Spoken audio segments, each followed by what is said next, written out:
droid smith that you need to pull off this heist that we've been talking about. 157 million credits. That's a lot of credits. Not bad, yeah. And to do that, you're going to have to upgrade your equipment, was good, which we're doing there. We're making sure that your loadout is the right one. Y'all follow my dog Cardiac Arrest in the chat. And you'll be able to be distracted by curiosity on the way. So you're speeding off, you're on the way. It's quite a journey, and on that journey, you're going to be able to do jumps, tricks. The bike is based on a motocross, so it feels visceral as well. Right. And you'll be able to come across different things. Like here we have an Imperial shuttle landing. Do you go and mingle with those people? Do you mess around with the Empire at this point, or do you save it for a little bit later on? Because guess what? Nah, I'm gonna go get into the smoke. Smith, he's gonna be located in an Imperial compound. Oh, just our luck. Just our luck. Well, how well equipped can the player be to tackle? That's not a compound. That's a fortress. I mean, what does Kay bring to the table to be able to deal with these kind of scenarios? Well, she's got to have the equipment to be able to do that. And that starts off with things like your binoculars to be able to scope the different opportunities. There's not just one way in. There are several ways in.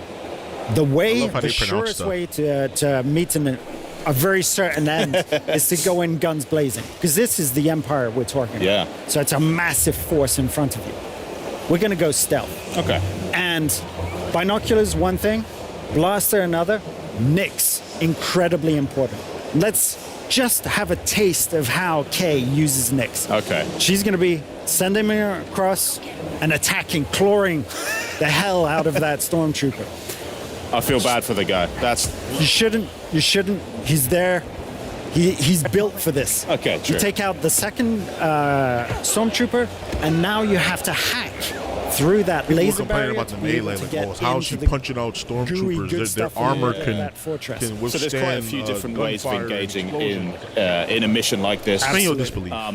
What would happen if we did go in all blasters blazing? Would it be a big problem for us on this particular mission? This is an Empire compound, so that's going to be a real problem. Okay.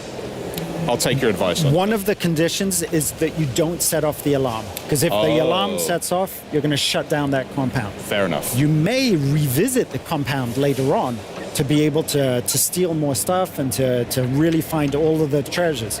And there, you can do it the way you want. But ATSTs, guarding the door, you've got a blaster in Nyx. Do you really want to put yourself in that sort of situation? I could take my chances, honestly. Earlier on, though, we did see with Kay's using her blaster now, but before that, she was working on it a bit on her workbench. Yes. Inside the Trailblazer. What is that all about? Is that like upgrading? Or? Yeah, that's absolutely upgrading your weapon. Okay. Because we want this to be about a resourceful underdog. And a resourceful underdog, they have one main tool that you can upgrade. You can have a charged blast, which is like a rocket launcher. What? And, plasma, which is the regular blaster, with speed mode to it, so it feels like an automatic weapon. And you have one function, which is the shock function, which we'll see a little bit later on. Nice. I love the way that she even moves around. Like you mentioned before, Scoundrel Archetype's one of your favorites, but the movements of Kay, the mannerisms, the swagger really communicates that so well. It's something that we worked on Division 2. Right. And those are trained military agents, civilian agents, but with military training. Here we wanted a resourceful underdog. So you have to have that different movement. But all of those mannerisms and that sort of swagger that you see there, that's Umberly, who brought that to the character, and she'll be able to tell you all about it. Okay, great. I'll make sure to.